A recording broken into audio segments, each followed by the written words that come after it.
তোমরা কি জানো আইল্যান্ড বা ডেল্টা বা দ্বীপ বা বদ্বীপ কিভাবে সৃষ্টি হয়? নদীর সঞ্চয় কার্যের সব থেকে শেষ ভূমিরূপ হচ্ছে এটি। এইখানে কি হয়, নদী উচ্চ গতি থেকে ক্ষয়ে যে আসা পদার্থগুলো বহন করে এনে এখানে সঞ্চয় করতে থাকে।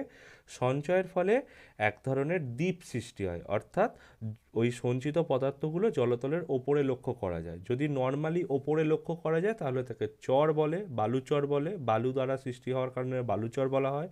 যদি তার মধ্যে ছোট ছোট গাছপালা লক্ষ্য করা যায় তাহলে সেটা স্টেবল হয়ে যায়, মানে ওই চরটার হারিয়ে যাবে না কখনোই, কখনোই না, বা দীর্ঘদিন পর্যন্ত থাকবে, তাহলে তাকে দ্বীপ বলা হয়। এবং এই দ্বীপ যদি ডেল্টা বা বয়ের আকৃতি ধারণ করে তখন তাকে বদ্বীপ বলা হয়। এর সাথে আরেকটি পার্ট আমি আলোচনা করে দিচ্ছি, ভ্যানিসিং আইল্যান্ড। ভ্যানিসিং আইল্যান্ড হচ্ছে নিচের এই ছবিটি দেখো, এটি হচ্ছে এমন একটা দ্বীপ বা চর বা বদ্বীপ যাই বলো না কিছু, যেটা জোয়ারের জলের সময় নিচে জলের নিচে চলে যায়, আবার ভাটার সময় উপরে থাকে। এই রকম টাইপের দ্বীপকে ভ্যানিসিং আইল্যান্ড বলে। আরও এরকম তথ্য পেতে ভূগোল ও পরিবেশ চ্যানেলটিকে সাবস্ক্রাইব করতে হবে, শেয়ার করতে হবে, লাইক করতে হবে।